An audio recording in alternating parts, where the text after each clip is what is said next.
कृष्ण भावनामृत की प्राप्ति नामक पुस्तक से हम पढ़ रहे हैं और ये है हमारा अध्याय 1 का 7वां दिन है।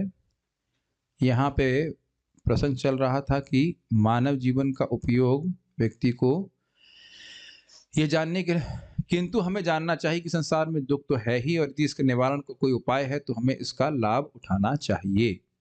अब बड़ा सुंदर बात है, यदि हमको मालूम चल जाए कि हमको बीमारी है और उसका इलाज ना हो तो हमें क्या करना होगा? कौन बोला?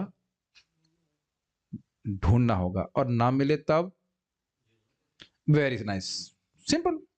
आप ढूँढ रहे हो और नहीं मिल रहा है तो आप सहन कीजिए, क्या कर सकते हैं? लेकिन यदि आपके पास संभव समाधान है, ध्यान देना होगा, संभव समाधान, ऐसा समाधान हो जो आप कर ही ना सको तो वह भी सॉल्यूशन नहीं मिलने के बराबर है। मान लो बुखार है, अरे बुखार की बहुत बढ़िया दवा है, कहाँ? सुमेरु पर्वत के ऊपर जाकर के एक बूटी ढूँढ लाइए, तो आपको सुमेरु कहाँ मिलेगा? तो वही व्यक्ति, चलो सुमेरु छोड़ दीजिए, कहें कि एवरेस्ट की चोटी पे चढ़ कर के वहाँ जो बूटी लगी हुई है, वो तोड़ ले जाइए। बस उससे बुखार ठीक हो जाएगा आपका। तो अब ये कोई समाधान तो नहीं हुआ, आप ऐसे खत्म हो जाएँगे। तो समाधान यदि संभव है, तो बुद्धिमान मनुष्य का लक्षण है कि वह उसको क्रियान्वित करके अपनी समस्या का समाधान कर ले और समाधान होने के बाद भी अगर नहीं कर रहा है, तो वह निश्चित रूप से मूर्ख व्यक्ति है, बल्कि पागल व्यक्ति। पागल ज़्यादा अच्छा लग रहा है। पागल ज़्यादा अच्छा लग रहा है क्योंकि समाधान होते हुए भी और नहीं कर रहा है और ऐसी वस्तु में पड़ रहा है जो उसकी समस्या को बढ़ा देंगी। इसलिए प्रभुपाद कह रहे हैं कि निवारण का कोई उपाय है तो हमें उसका लाभ उठाना चाहिए। और एक और इंटरेस्टिंग बात है, यहाँ प्रभुपाद यह भी नहीं कह रहे कि निवारण ढूँढने का प्रयास करना चाहिए। निवारण तुमको बताया जा रहा है, खाली लाभ उठाओ। कि वस्तुतः आप जगत से बाहर निकलने का अब निवारण खोजने बैठेंगे तो बहुत मुश्किल है। इसीलिए भगवान गुरु वर्ग की परंपरा के द्वारा बता देते हैं, ए ने छे औषधि माया नसी बार लागी, हरि नाम महामंत्र लय तुम्हें मांगे। बद्ध जीव के पास ये सामर्थ्य नहीं कि अपने से खोज निकाले कि हर एक कौन से मंत्र से हम भगवान के पास चले जाएंगे। Hold on before you go forward, ये सामर्थ्य है हमारे पास? किसी बद्ध जीव के पास ये सामर्थ्य नहीं है कि वह आपको मंत्र गढ़ ले जिसके द्वारा उसे मुक्ति प्राप्त हो जाए। देख रहे हैं कितने हम असहाय हैं। जैसे जंगल में कोई बहुत घने जंगल में फंस गए हो तो ऐसा नहीं, हाँ आई नो द आइडिया कैसे बाहर निकलेंगे। थोड़ा सा अपने आप को एक जंगल में लेके जाइए। ये भागवत में तो बोला ही गया, ऐसे कौन सा वन कहते हैं 5वें स्कंद में? भवाटवी। भवाटवी, भव सागर का जंगल। तो अब उसमें बहुत दुख प्राप्त कर रहा है, अगर कोई प्रामाणिक व्यक्ति आकर के उसको पथ प्रदर्शन ना करे तो क्या संभावना है जंगल से बाहर निकलने की? नहीं है। उसी तरह से हम बद्ध जीवों को निकलने का रास्ता ही हम नहीं ढूंढते, आप इस ढूंढने का प्रयास नहीं करते, निकलने का रास्ता जान पाने की तो बात छोड़ दीजिए। तो प्रभुपाद कह रहे हैं कि अगर यदि इसका निवारण का कोई उपाय है तो हमें उसका लाभ उठाना चाहिए।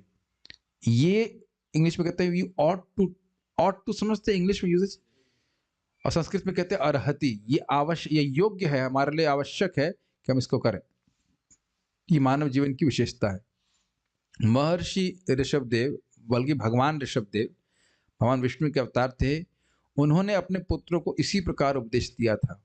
श्लोक कुछ याद आ रहा है?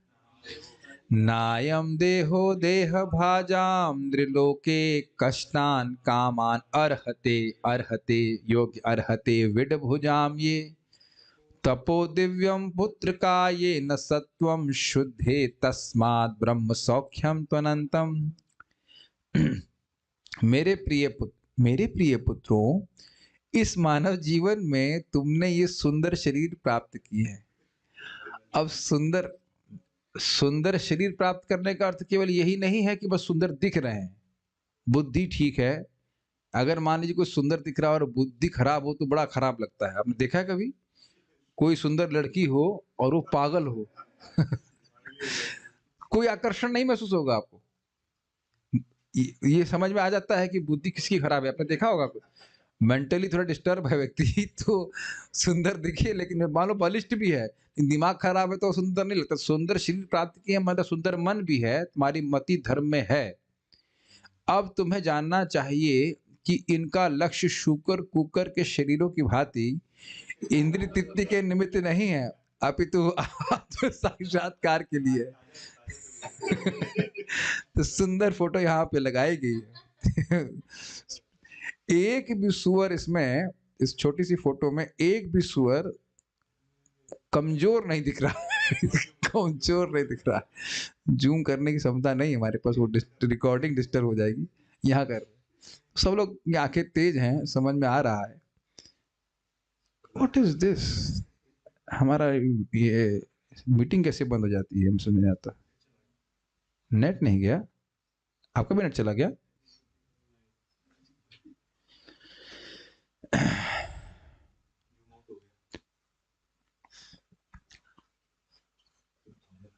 It has to be really a good joke to make me laugh. ठीक है, आ गया वापस में? ओके, आवाज आ रही होगी। Yes, they saying yes. Yes, इस पे आज बहुत सुंदर हमारे मुकुंद दत्त प्रभु प्रवचन कर रहे थे और कह रहे थे कि if we think in the same way and if we act in the same way, we will keep on taking births in the same way. Powerful nectar. जिस तरह से कार्य कर रहे हैं वैसे ही कार्य करते रहेंगे, वैसे ही सोचते रहेंगे, तो वैसे ही हमको बार बार जन्म प्राप्त होते रहेंगे। कितना गंभीर स्टेटमेंट है कि नहीं? तो यहाँ ऋषभ देव कह रहे हैं कि तुम लोग को सुंदर शरीर प्राप्त हुआ है। इसका अर्थ है कि वह शरीर जो पुरुषार्थ करने में समर्थ है। नायम देहो देह भाजाम द्रिलोके। देह भाजाम, देह तो बहुत लोगों को प्राप्त है, लेकिन ना अयम देह, ये जो देह है तुमको प्राप्त है, ये मनुष्य का देह है।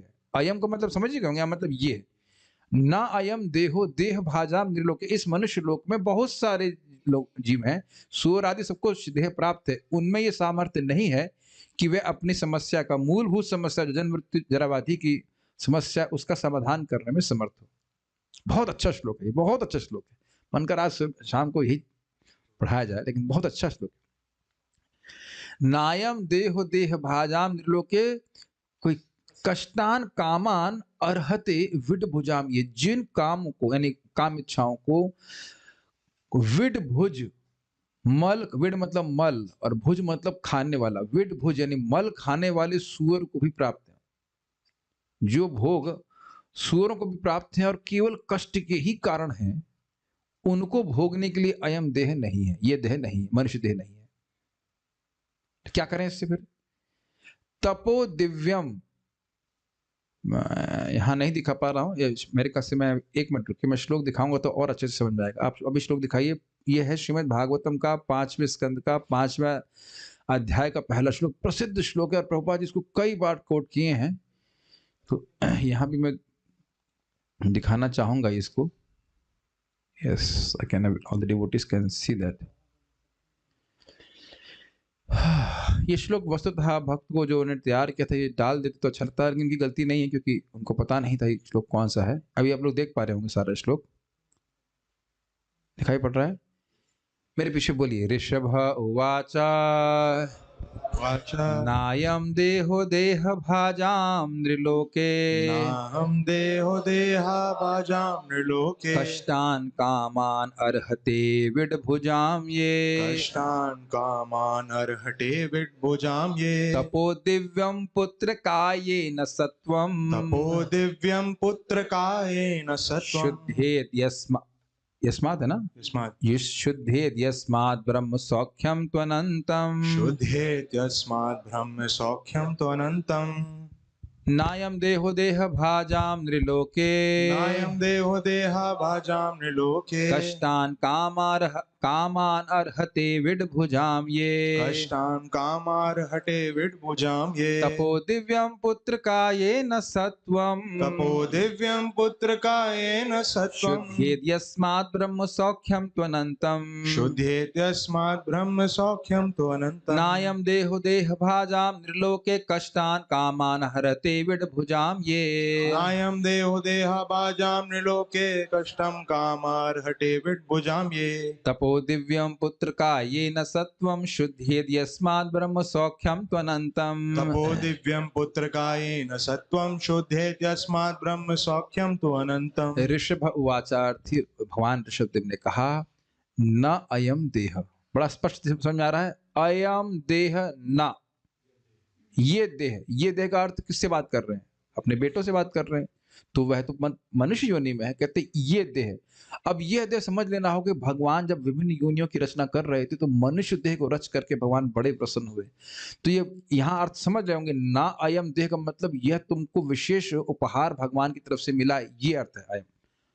ठीक है, ये देह भाजाम, देह भाजाम मतलब देहधारियों के बीच में। तो देहधारी है तो बहुत सारे हैं, कौवा है, कबूतर है, पशु पक्षी सभी हैं, पेड़ हैं। तो नृलोक, इस मनुष्य लोक में, तो ये न अयम देहो न अर्हति, योग्य नहीं है। किसके लिए? कष्टान कामान, कष्ट प्रदान, जिनसे कष्ट ही मिलता है ऐसी इच्छाओं की पूर्ति करने में। इसका क्या प्रमाण है कि कामनाओं से और कामनाओं की पूर्ति से दुख मिलता है? ये ही संस्पर्शजा भोगा दुख योनय एवते। अब थोड़ा गीता भी इसमें लिंक हो ही जा रहा है कि जो संस्पर्शज भोग हैं, छूने से, सूंघने से इत्यादि इत्यादि, इससे जो सुख मिल रहा है तथाकथित, यही संस्पर्श जब भोगा, सुख नहीं भोग मिल रहे हैं, दुख के मूल कारण है। दुख योनय एवते, दुख की योनि, दुख का जन्म ही वहां से होता है। तो समझ में आ रहा है, कष्टान कामान न अर्हते, योग्य नहीं किसके लिए करें? भोग प्राप्त करने के लिए, जो भोग दुख का कारण है, ये मानव जीवन, ये मानव देह योग्य नहीं है।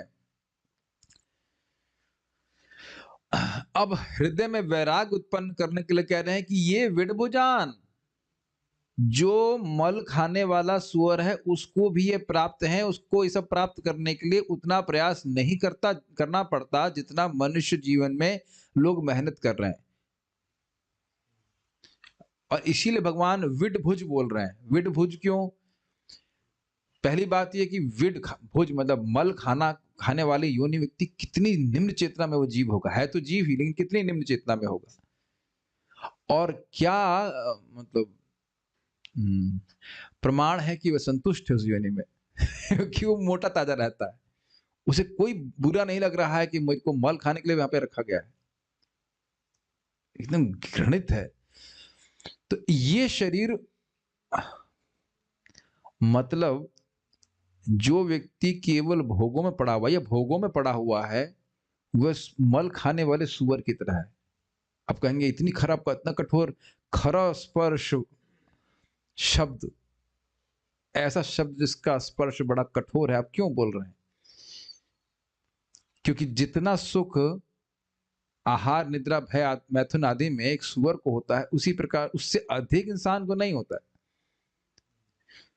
तो क्या व्यक्ति सोना छोड़ दे? भगवान सोने के लिए तो मना नहीं कर रहे हैं, या खाना छोड़ दे नहीं, लेकिन इनको कनेक्ट करना है भगवान से। और मैथुन जितना कम हो जाए उतना अच्छा, 0 आ जाए तो बहुत ही अच्छी बात।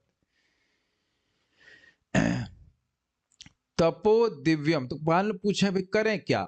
चलो भाई हम भोग नहीं कर रहे तो करें क्या? तो कह रहे हैं तपो दिव्यम, दिव्य तपस्या करो। यह नहीं कह रहे हैं कि तपस्या करो, दिव्य तपस्या का अर्थ है ट्रांसेंडेंटल, प्रकृति के परे वाली तपस्या करो, अर्थात भगवत संबंधी तपस्या करो। जैसे आप देख सकते हैं कि हो सकता है हमको क्लास में आना अच्छा ना लगता हो सकता है किसी व्यक्ति को अच्छा ना लगता हो, लेकिन यह एक दिव्य तपस्या है जिससे हमारा हृदय शुद्ध होता है। अब बाहर, अब ठंड में अब पड़े हुए ऐसे ठूंठ की तरह खड़े हो जाएं, उस ठूंठ समझते हैं ना, स्टैचू की तरह बाहर खड़े हो जाएं, हिले नहीं। कुछ लोग ऐसा अभ्यास करते हैं, आपको पता है, रिकॉर्ड बनाने के लिए मैंने देखा है। इस प्रकार से लोग एक बहुत ऊंचा खंबा उस पर खड़ा हो जाएगा 7 दिन तक, और चौराहे पे नीचे गिरा तो मेरा कोई किसी गाड़ी पे गिर सकता है। तो ये तपस्या है कि नहीं? कुछ लोग 7 दिन तक वो साइकिल चलाते हैं सुना है आपने? ऐसे कुछ तपस्या करते हैं। इस तपस्या से कोई हृदय शुद्ध नहीं होता है, या फिर अनशन पे बैठ जाते हैं। बहुत सारी चीज करते हैं, इससे कोई हृदय का शुद्धिकरण नहीं हो रहा। तो कह रहे तपो दिव्यम, भागवत श्रवण करना, भागवत का पारायण करना, नाम जप करना, उससे समान तो कोई तप ही नहीं है। तो ऐसी दिव्य तपस्याओं को करो पुत्र का। अब देखो बहुत अच्छी अच्छी बात, आचार्य गण कह रहे हैं कि पुत्र का शब्द से उनका अत्यंत सौहार्द, अत्यंत स्नेह सूचित हो रहा है। देखिए कितना विपरीत है, आजकल के माता पिता तो सुबह उठाना भी नहीं चाहते, स्नान भी नहीं करने देना चाहते, और इसको वह अपना स्नेह मानते हैं अपने बच्चों के प्रति, है ना। लेकिन यहाँ पे पुत्र का शब्द आचार्यों ने बताया है कि यह उनके प्रेम को सूचित कर रहा है। जिस कठिनाई में जीव पड़ा हुआ है, बहुत दुख में पड़ा हुआ है, और सबसे बड़ा दुख यह है कि भगवान की सेवा का असीमित सुख नहीं मिल रहा है, उसको कैसे प्राप्त करना है, उसका मार्ग जो बता रहा है वह प्रेम प्रदर्शित कर रहा है। यद्यपि लगेगा कि वह कठोर है, सुबह क्यों नहीं उठे, क्या मर गए थे कल, हो सकता है सब गुरुजी बोल दें, आलसी कहीं का या कहीं की, जो भी मतलब यथाउचित मतलब जैसे रहता है, जो आवश्यक होता है खाया उपयोग किया जाता है। पोलर बियर तुम्हारी नाक तो पोलर बियर से मिलती लगती है, लगता है पिछले जन्म तो पोलर बियर थे। आप जानते हैं मैं अपने को बोल रहा हूँ कि हम किस प्रकार से डांटते हैं। तो सब तरीके होते हैं, हथकंडे होते हैं, किसी तरह से चिकोटी काट करके लोगों को कम से कम सुबह उठने के लिए प्रेरित करें। तो ऐसे करके हम लोग प्रेरित कर देते हैं कि पढ़ाई लिखाई नहीं की है तो इनको हिंदी समझ में नहीं आती, जब भागवत में नहीं आ सकते। ऐसा करके बहुत सारे मतलब कुछ ना कुछ तरीके से अब वो उपयोग किया जाता है, लेकिन वो प्रेम ही है। क्यों? आप सोचो ना, एक नाम से जितना जीव शुद्ध होता है उतना दुनिया की किसी व्रत से नहीं होता। और ये भी हम देखे हुए हैं, सभी लोग देखे हुए हैं कि सुबह छूट गई तो उसके बाद फिर जब नए भक्त तो करेंगे भी नहीं, और पुराने भक्त रात तक नहीं करेंगे, है कि नहीं? देखा है कि नहीं? प्रभु जी आज मेरे इधर इस शरीर के इस वाले भाग में एक मीठा मीठा दर्द सा हो रहा था, जिसकी वजह से मैं जब करने नहीं आया। ऐसे बहुत सारे बहाने हो सकते हैं जीव के। प्रभु जी मतलब एक डिग्री बढ़ा हुआ है, कुछ 0.6 बढ़ा हुआ है, ऐसे कर कुछ कुछ तो बद जी के पास बहाना होता है। मेरे पापा बड़े खूंखार हैं, जब नहीं करने देते। हाँ, बहुत सारे बहाने हो सकते हैं कि हम ये वो प्लान निपटाना, लेकिन ये प्रेम ही कहा जा रहा है, साधुओं का बोल रहे हैं। जैसे यहाँ भगवान बोल रहे हैं कि दिव्य तपस्या करो, तप करो। पुत्र का समझ प्रेम है, प्रेम से बोल रहा हूं तपस्या करने के लिए, भोग में मत पड़ो। अच्छा, दूसरी बात, ऋषभ देव जी का कितने भूभाग के राजा थे? अखंड। खंड राजा नहीं थे, अखंड राजा थे। वह अपने 100 पुत्र थे, हाँ यहाँ 100 पुत्र थे, उनको बोल रहे हैं कि बेटा तपस्या करो। सोचिए यहाँ का मिनिस्टर कभी बोलने वाला है? हमेशा भोग के लिए प्रेरित करेगा। तो यहाँ देखिए कितना उच्चतर शिक्षा दी जा रही कि दिव्य तपस्या करो। तो मानव पुत्र पूछे उससे क्या होगा, तो कह रहे हैं ये ना सत्वम। सत्वम का अर्थ यहाँ पे सत्वगुण नहीं, सत्वम का अर्थ है उनका अंतःकरण, मन बुद्धि अहंकार और चित्त। इसको सत्व एक साथ मिला देंगे तो उसे सत्व कहा जाता है। सत्व तुम्हारा शुद्ध हो जाएगा। किससे शुद्ध होगा? क्या सीख रहे हैं आप? भोग इच्छाओं से शुद्ध। किसके द्वारा शुद्ध हो जाएगा? हाँ, अर्थ आप अलग ली, किससे मतलब किस वस्तु से शुद्ध हो जाएगा? तो हाँ, भोग की इच्छाओं से शुद्ध हो जाएगा। और किसके द्वारा शुद्ध होगा? तपस्या के द्वारा। ये ना सत्वम शुद्धेद, उसके द्वारा सत्व शुद्ध हो जाएगा। उससे क्या हो जाएगा? तेरे यस्माद, यस्माद मतलब जिस शुद्ध चित्त के द्वारा ब्रह्म सौख्य, तुमको ब्रह्म सुख प्राप्त होगा। यानी कि भोग का सुख और ब्रह्म का सुख, ये दो अलग अलग सुख हैं। भोग का सुख क्षणिक होता है, निकृष्ट होता है, ठीक है, और कम भी होता, मात्रा में भी कम होता है, गुणवत्ता में भी खराब होता है, और झूठा भी है। सही कह रहे हैं, हाँ, उसका कोई आत्मा संबंध नहीं। और ब्रह्म सुख, आध्यात्मिक सुख, ये वास्तविक रूप से सुख है, इसमें कोई दुख की मिलावट नहीं है। तो कितनी मात्रा में मिलेगा ये? तो ब्रह्म सौख्यम तू अनंतम।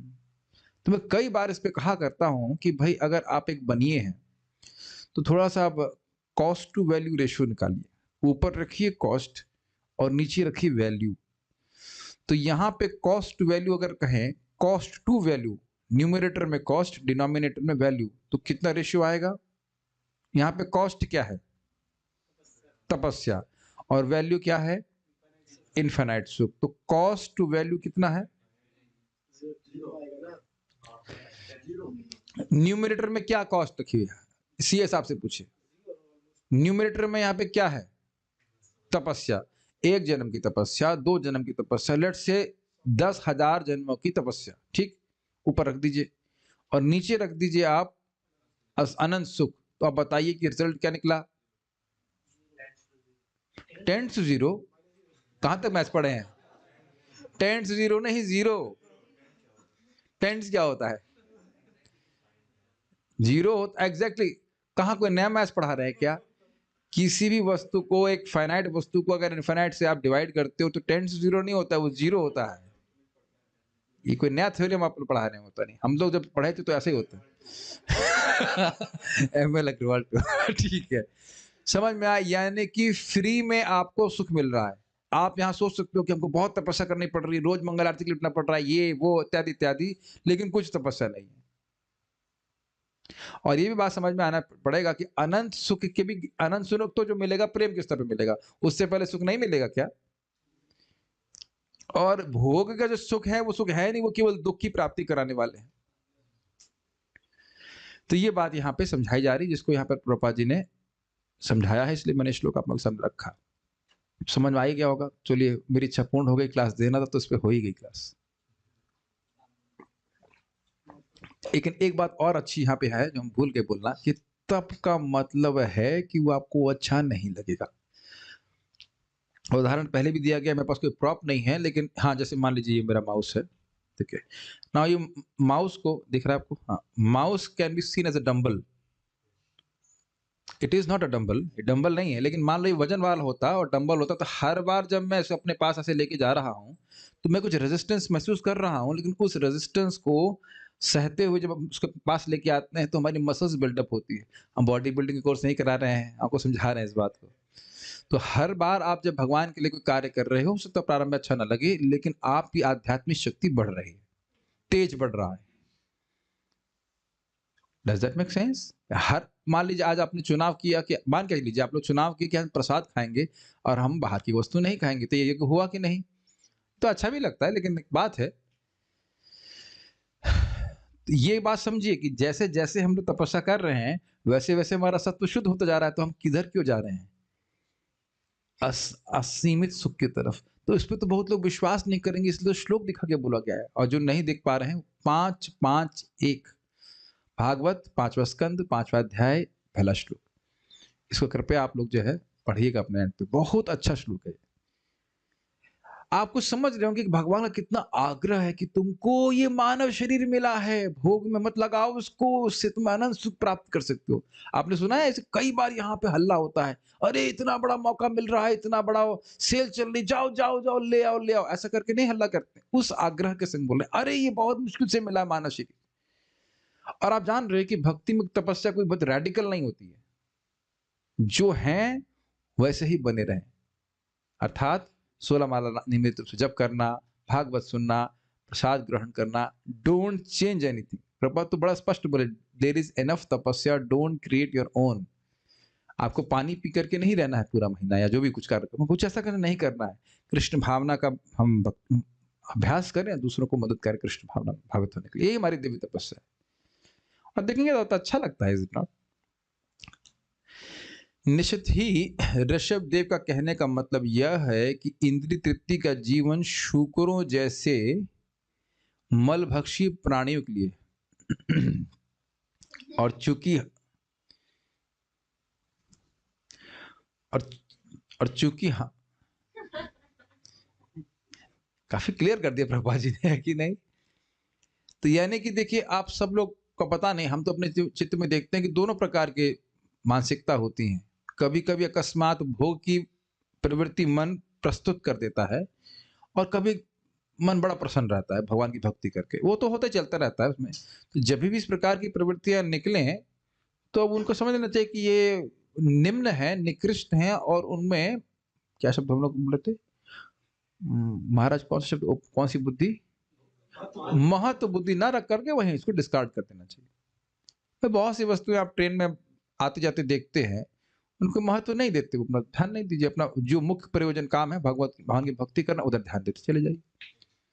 ये आपको लग रहा होगा कि बहुत सिंपल नहीं है, ये लग रहा होगा सिंपल नहीं है, लेकिन इसके अलावा कोई सोल्यूशन नहीं है, और बाद में बहुत सिंपल होता चला जाता है। एक बार आप जब नेगलेक्ट करने की आदत बन जाएगी, तो फिर उधर ध्यान नहीं देंगे, और इतना व्यस्तता होनी चाहिए कि नेगलेक्ट भी ना करना पड़े। महाराज बता रहे थे कि संत थे, उनको कहा गया कि आपके हृदय में काम नहीं है। कहते मेरे हृदय में इतना काम है कि इस काम के लिए जगह ही नहीं है। इतने व्यस्त हैं कि इतना काम करना है, इतना काम करना है कि इधर अच्छा ही नहीं। और दूसरा, अगर आप भाग्यवान होंगे, अगर आपके पास ऐसी कोई सेवा है जिसमें अपना मन लगा सकें। हर एक अलग अलग रहता है, किसी को पेंटिंग करना अच्छा लगता है, किसी को, जैसे मैं जब ये अन्वय करता हूँ और ये सब टीकाएं पढ़ता हूँ तो मुझे बहुत अच्छा लगता है, एकदम से मन उसमें बिना लगाए करेंगे क्या, बिना लगाए तो समझ में आना ही नहीं है। कम से कम उस समय तक तो चित्त भगवान में लग जाता है, तो बड़ा अच्छा लगता है। तो हर एक अलग अलग, कोई भक्त को हेल्प करना चाहते हैं, या जैसे भी भक्त लोग अपना सोच लीजिए, ये खुद आपको सोचना पड़ेगा कि मेरा मन कहाँ लगता है, कहाँ लगता है, मतलब सेवा में है। किस सेवा में लगता है, तो उसमें लगा करके अपने मन को एंगेज रखना चाहिए। हाँ। मैं इस पे एक और उदाहरण दिया करता हूं कि मानो कोई व्यक्ति कंपनी का सीईओ हो, और उसको कहो कि तुम चपरासी की सैलरी में काम करोगे क्या, तो बहुत गुस्सा हो जाएगा। क्या समझ रखा है, हम इतने योग्य व्यक्ति, तब पढ़े, जानते नहीं कितना पढ़े हैं हम, चपरासी की नौकरी करेंगे।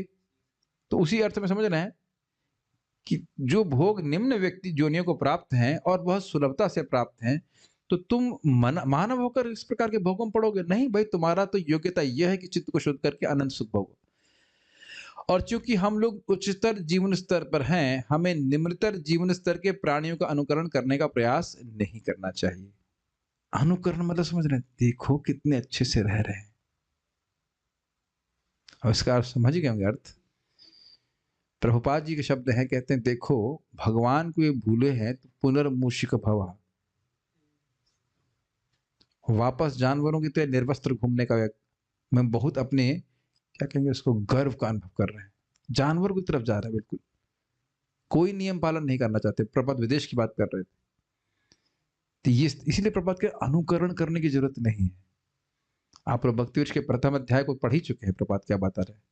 आजकल तो क्या बोले, वर्णन नहीं करना चाहते हैं, लेकिन कुछ भी खाने का कोई हम कोई भेदभाव नहीं करते हैं। ऐसे लोग बड़े बेशर्म होकर के बोलते हैं, हम तो कुछ भी खा लेते हैं, हम तो उतना भेदभाव नहीं करते। तो कुछ भी खाओगे, भेदभाव नहीं करोगे, प्रभुपाद जी के शब्द, तो ठीक है, तुमको सुअर की योनि मिल जाएगी, तुमको अब मल में भी भेद करने की कोई जरूरत नहीं है।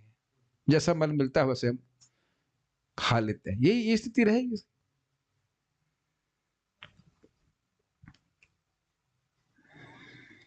अभी हाल ही में न्यूयॉर्क नगर के सेंट्रल पार्क में भ्रमण करते हुए मैं यह देखकर आश्चर्य हुआ कि युवा अमेरिकन लड़कों और लड़कियों की एक टोली सूअरों की उपासना में लगी हुई थी। ऐसा करते हैं क्या लोग, सूअर?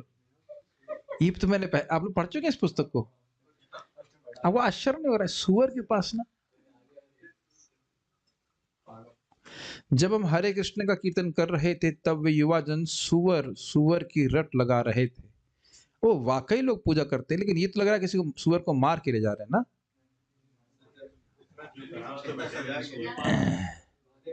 बांधे हुए हैं, ऐसा लग रहा है मार दिया है। भी हो। वास्तव में सेंट्रल पार्क में सूअरों के साथ चलते हुए और उनको नमस्कार करते हुए उनकी पूजा कर रहे थे। वे वास्तव में एक सूअर को अध्यक्ष बना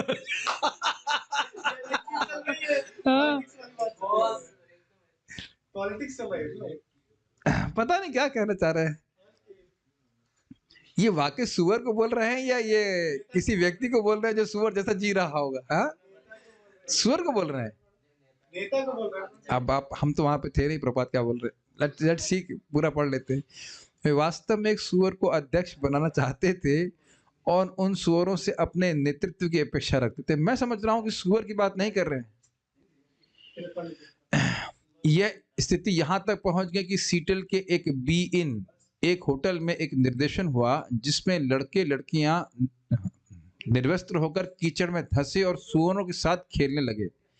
इस प्रकार वे लोग सूअरों के साथ तादात्म्य करके उनकी उपासना कर रहे थे। मुझे थोड़ा संकोच हो रहा था कुछ बोलने के लिए, लेकिन प्रभुपाद यहाँ स्पष्ट बोल ही दिए, तब क्या बोलेंगे। एकदम मतलब वो सोच रहे हैं सूअर कितना सुखी है कितना सुखी है, काश ये क्या क्या पुण्य तुमने किए होंगे जो तुमको सूअर की योनि प्राप्त हुई। ऐसी कुछ लालसा उनकी होगी। कोई बंधन नहीं है, कुछ भी खाओ, कैसे भी जीवन को में निर्वाह करो, कोई वो नहीं है। कपड़े पहनने की भी जरूरत नहीं है सूअरों की तरह। हद है। विदेश में तो आप देख रहे हैं ना, इंद्रिय संयम की शायद स्पेलिंग भी नहीं जानते होंगे। क्या हो गया इंग्लिश में, क्या सेंस कंट्रोल। सेंस जानते होंगे, कंट्रोल जानते होंगे, लेकिन दोनों को साथ में नहीं लेके आते सेंस कंट्रोल।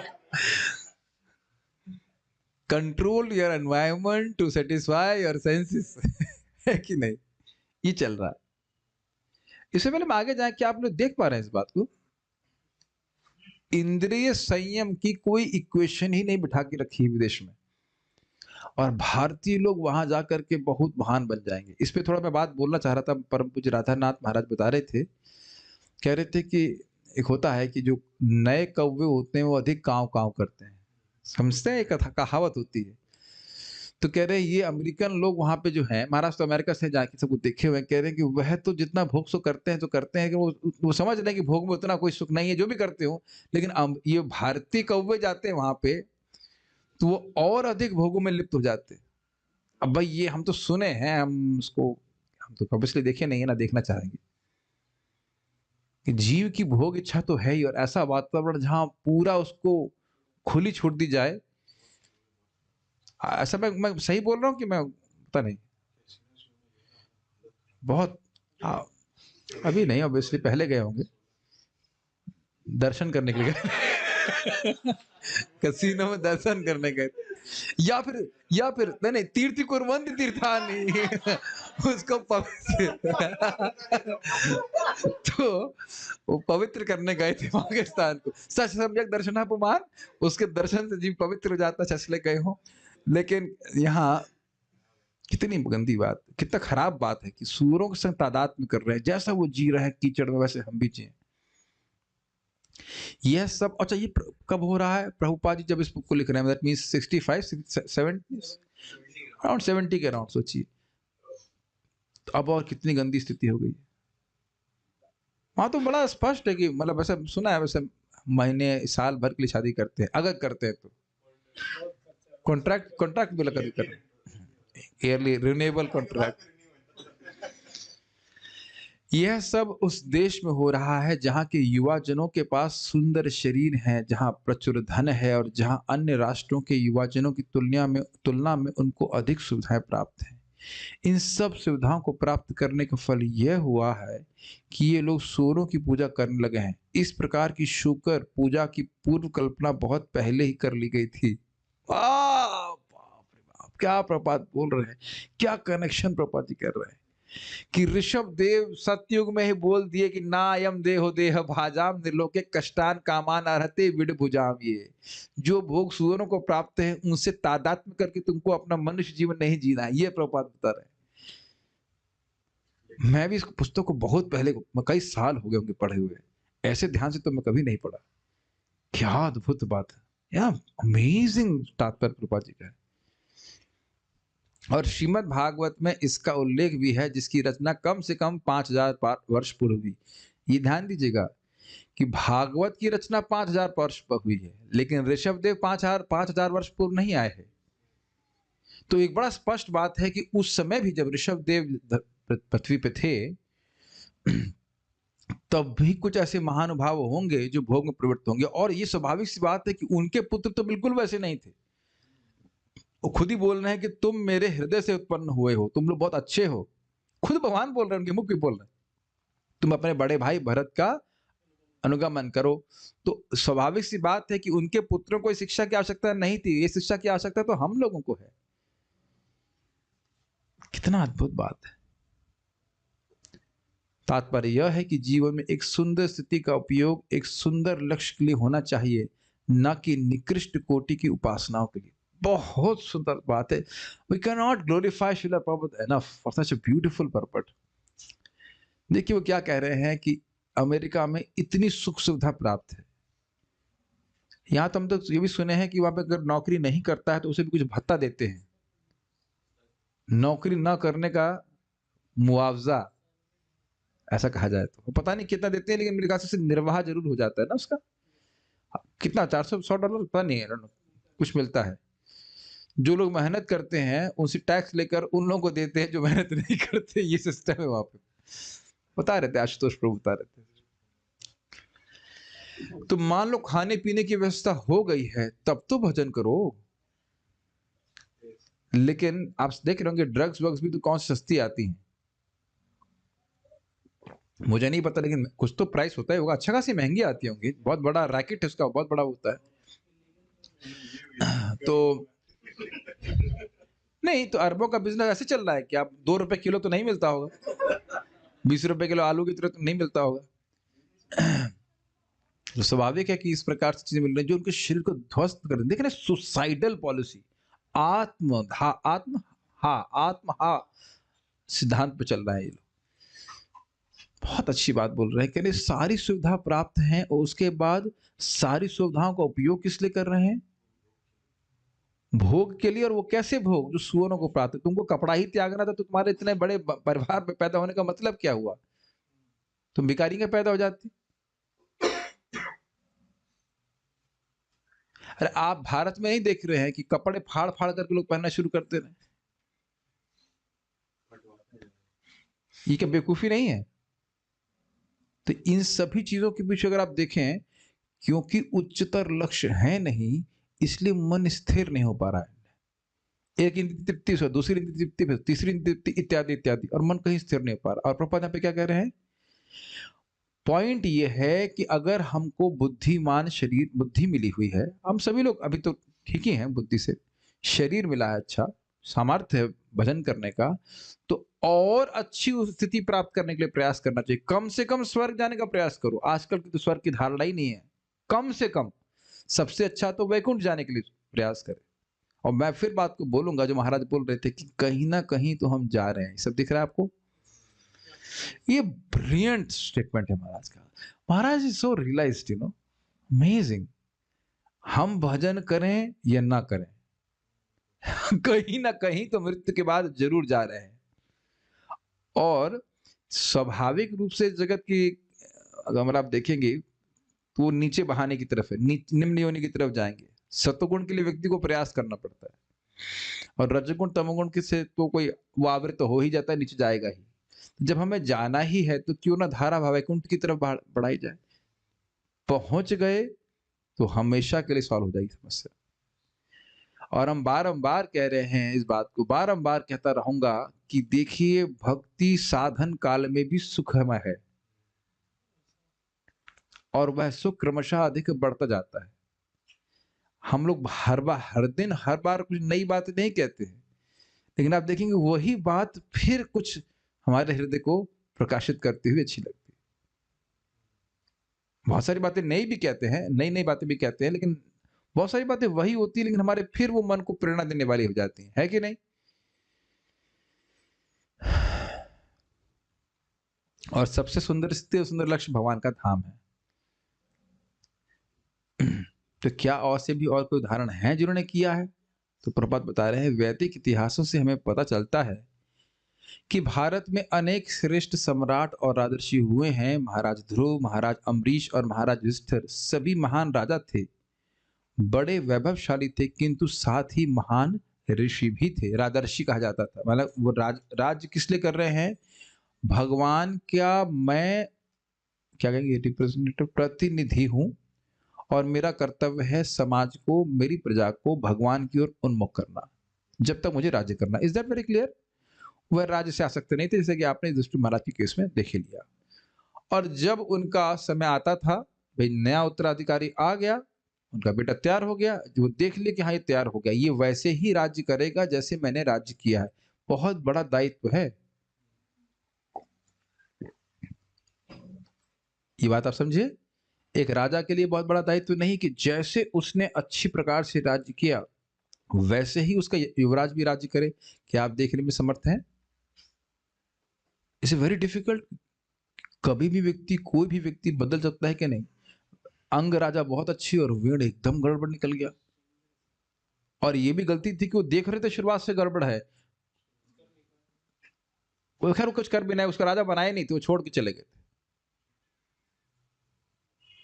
तो ये बात है।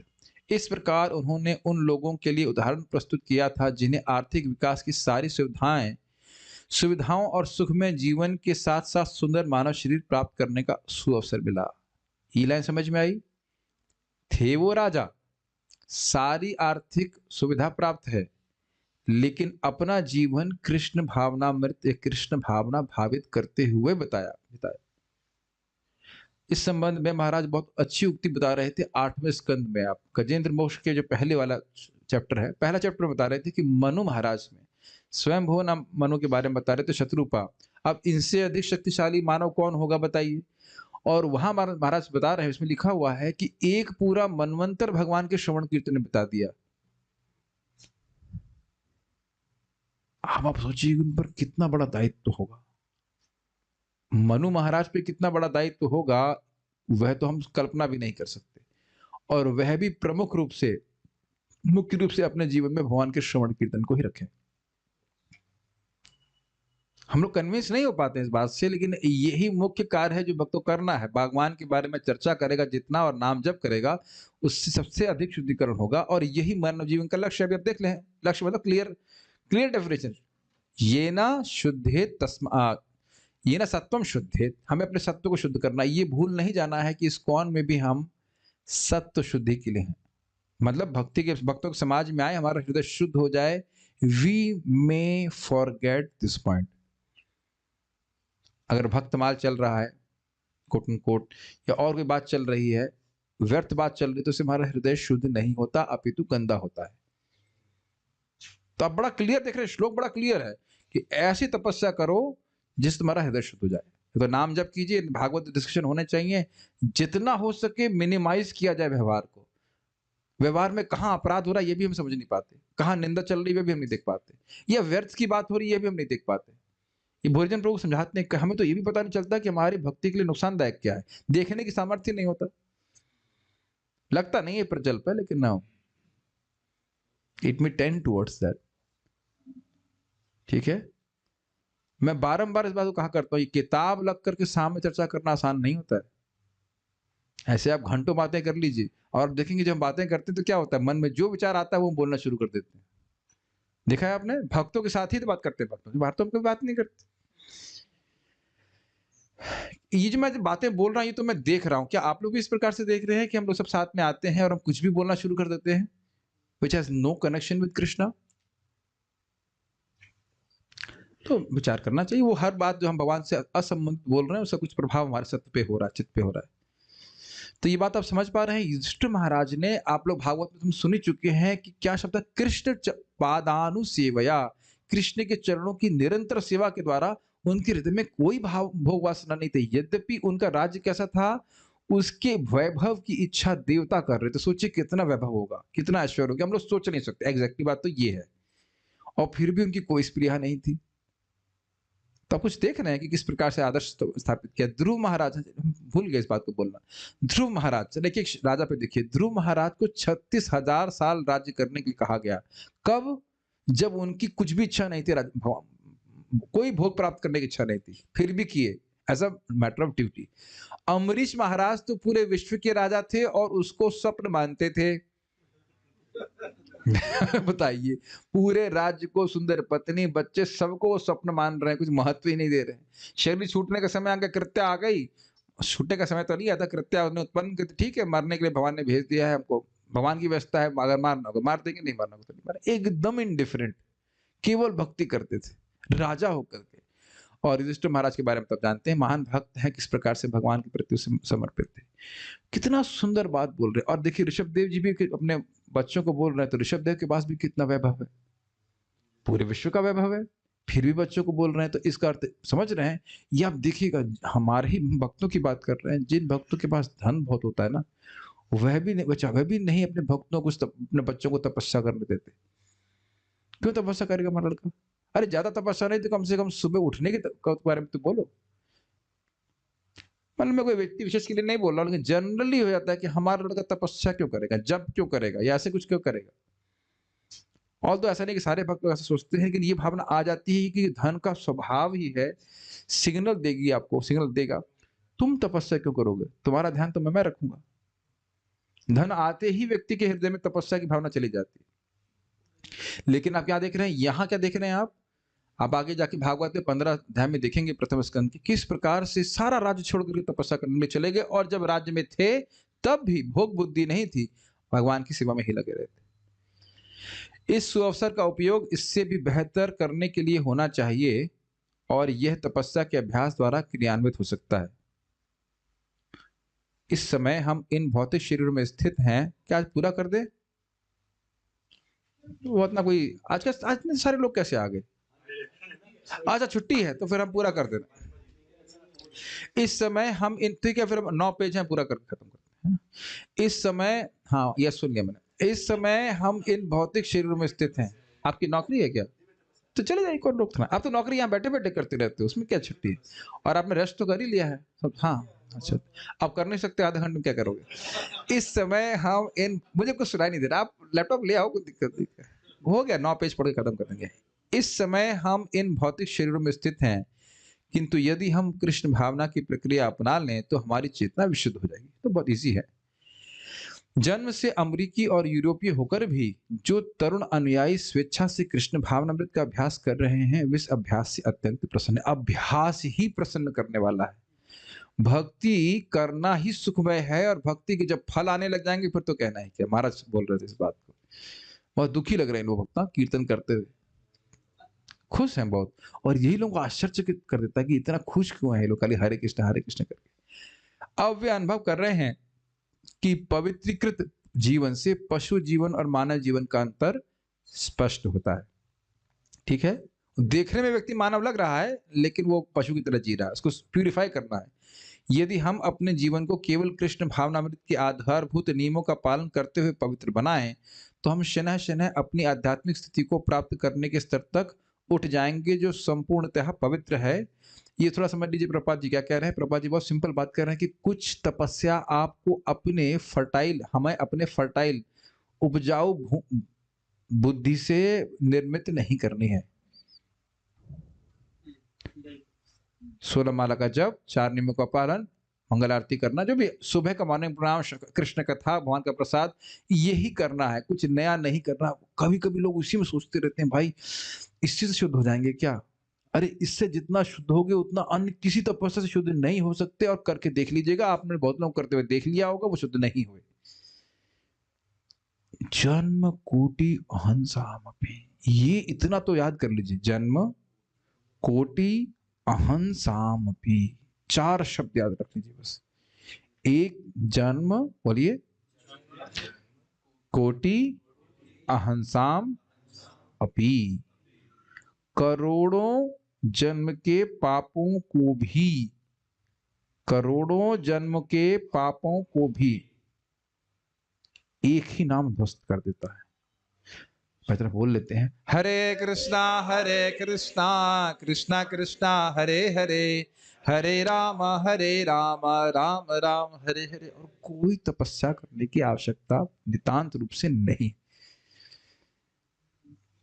और इस्कॉन के भक्तों को भी अगर देखा जाए तो सबसे बड़ी कठिनाई जो है केवल जाप में होती है। बाकी प्रसाद खाने में, मंगल आरती जाने में, नाचने कूदने में कोई दिक्कत नहीं है, और प्रजल करने में तो कोई ही दिक्कत नहीं एकदम। और भगवान की कितनी सुंदर कृपा है, आप लोग पता नहीं ऐसा अनुभव करते नहीं कि जूम के माध्यम से वह भी कितना आसान करती है। आपको याद है पहले दिन ही आपने बोला कि रेवती माता जी बोल रही थी, पहले दिन ही आप 2 घंटा एक जगह बैठ के जब कर दिया था। याद है आपको जूम का पहला दिन? बोल रही थी कभी वो बैठ के जब नहीं कर पा रहे थे, उनको चल क्या टहल के जब करते तो पहले दिन ही कर दिया था। क्या ये बहुत बड़ा लाभ नहीं है कि जो सबसे पवित्र करने वाला प्रोसेस है वो सबसे आसान कर दिया? क्या है?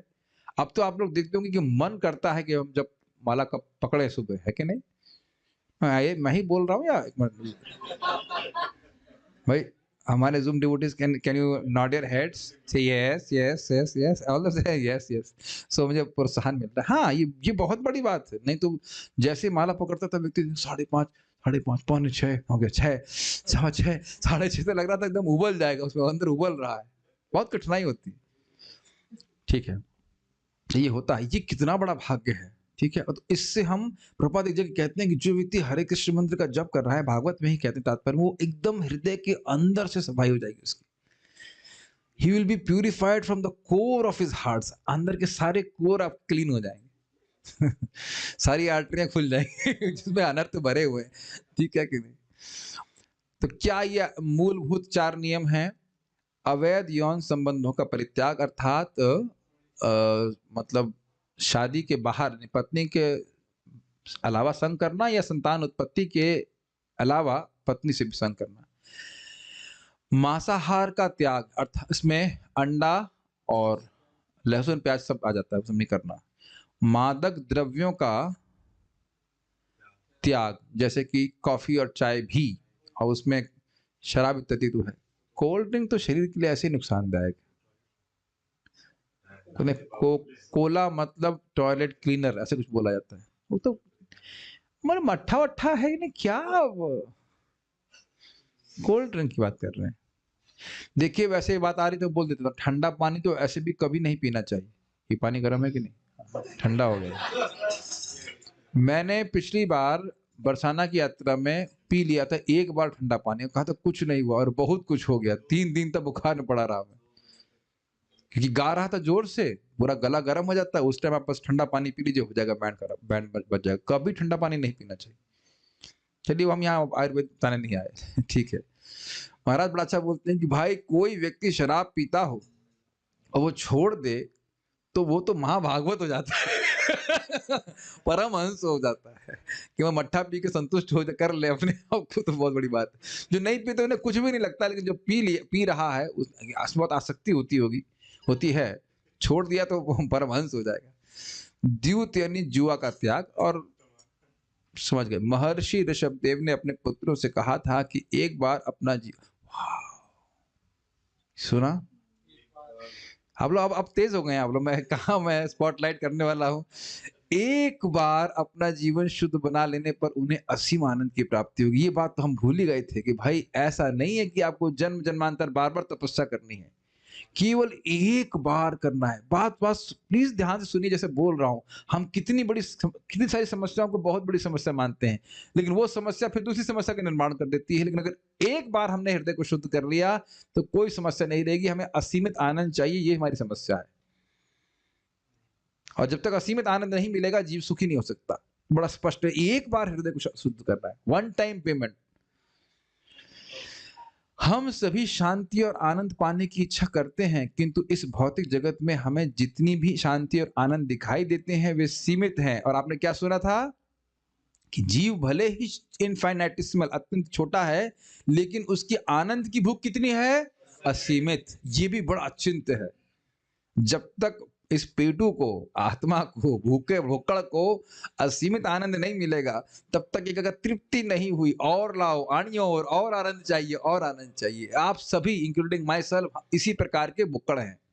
और क्योंकि वह अन्य जगह मिल नहीं रहा, सोचिए असीमित आनंद के भूखे को थोड़ा थोड़ा आनंद दीजिए, ड्रॉप ड्रॉप, तो वही होगा ना ऊंट के मुंह में जीरा।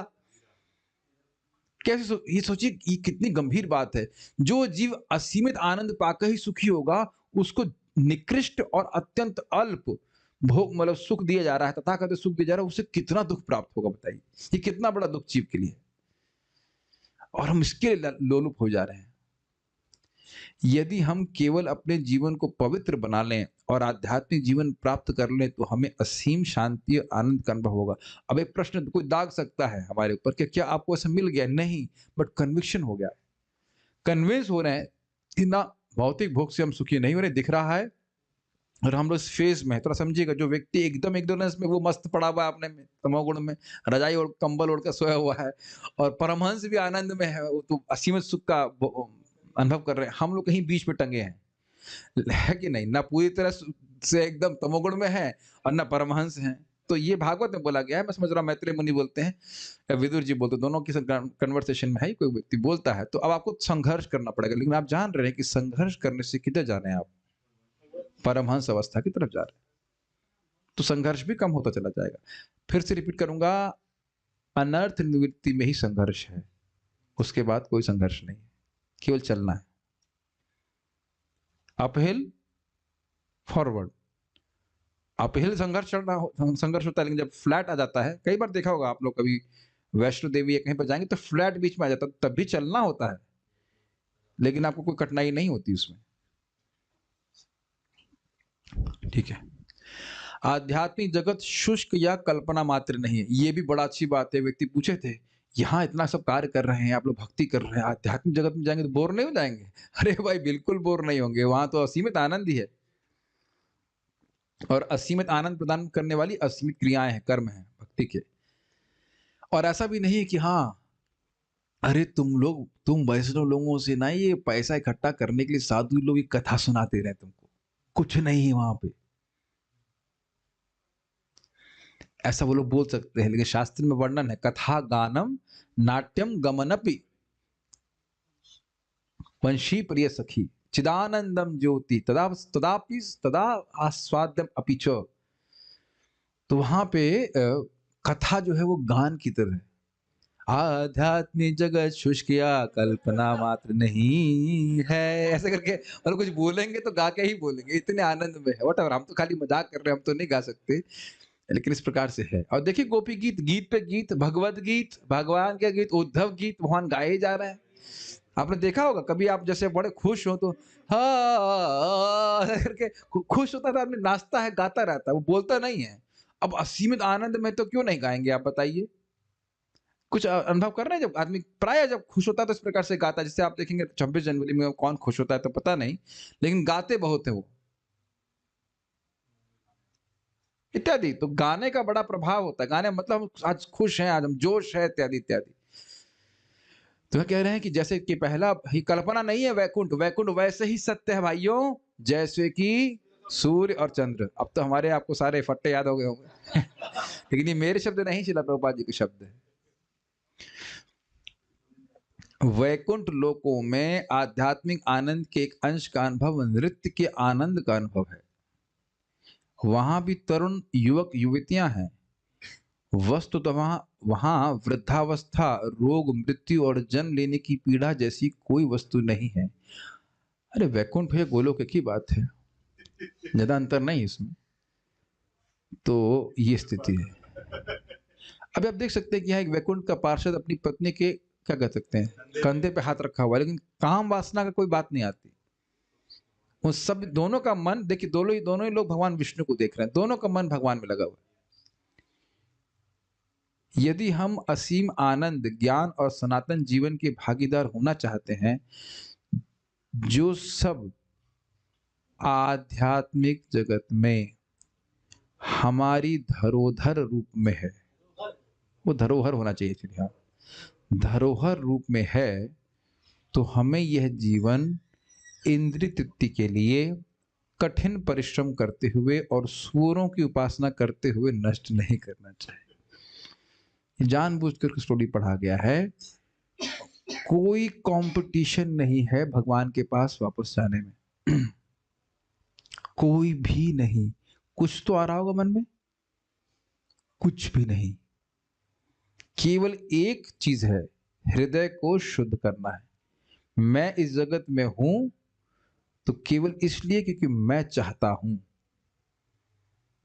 ध्यान दीजिएगा बस, अगर मैं यहां नहीं रहना चाहूं तो भगवान तो बिल्कुल नहीं चाहते कि मैं यहां रहूं। Does that make sense? तो हमारी यहां इस जगत में रहने की इच्छा को समाप्त करना है और भगवान के पास वापस जाने की इच्छा को प्रबल करना है, ये बात है। ये भी आप और आगे हमें पढ़ा रहे हैं, भागवत में बड़ा स्पष्ट हो जाएगा। 15वें अध्याय में बिल्कुल और क्लियर कर रहे हैं प्रभुपाद जी, समझ भी रहे हैं आप। धरोहर रूप, जैसे आप लोगों का पुश्तैनी मकान है, इज इट नॉट? या गिरिराज में नहीं है आपको पुश्तैनी, मतलब पूर्वजों का पहले का दिया हुआ, पिताजी का जिसका भी दिया हुआ, तो अब जिंदा रहेंगी तो अपने आप मिल जाएगा कि नहीं? हाँ, मिल कह रहे मिल ही गया, यस, तो बड़ा इंटरेस्टिंग है कि इनका धरोहर कहाँ है? गिरिराज जी के सामने। आज आज मेरा कहने का आशय यह है कि आध्यात्मिक जगत में आपका मकान पहले से ही है।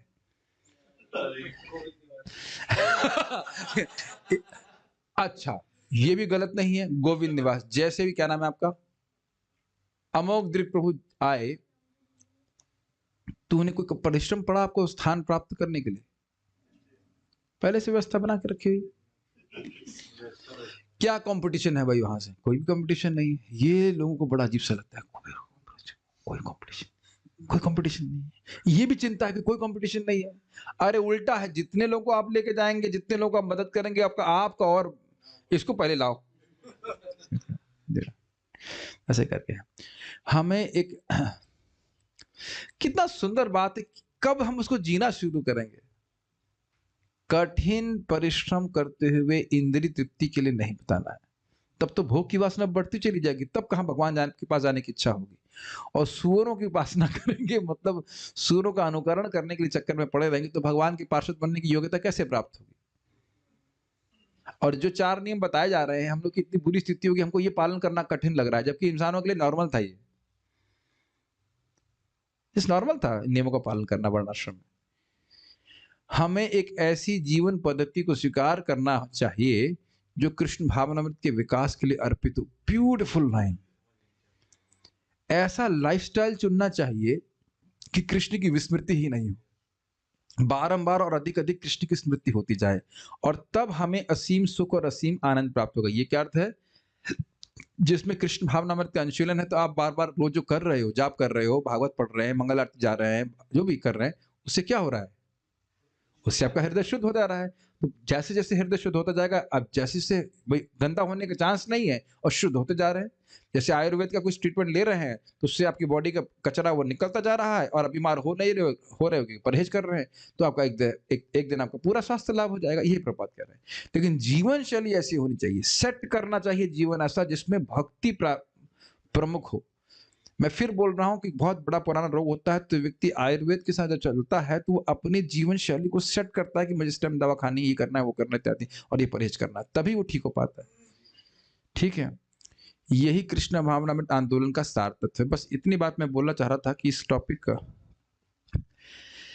मानव योनि अथवा पशु योनि का चयन ये अध्याय का शीर्षक था। और प्रभुपाद समराइज क्या कर रहे हैं कि मानव योनि में व्यक्ति को अपने हृदय को शुद्ध करने के प्रति सजग रहना चाहिए और जीवन शैली ऐसी बितानी चाहिए ताकि वह हृदय को शुद्ध करके भगवान के पास आने के लिए समर्थ हो सके। ठीक है, यहाँ पे मैं देख लेता हूँ कुछ कमेंट्स है क्या? ओके, और कुछ नहीं है। So stop here. Thank you all very much. Srila Prabhupada ki jai. Nitai Gaur Premanande.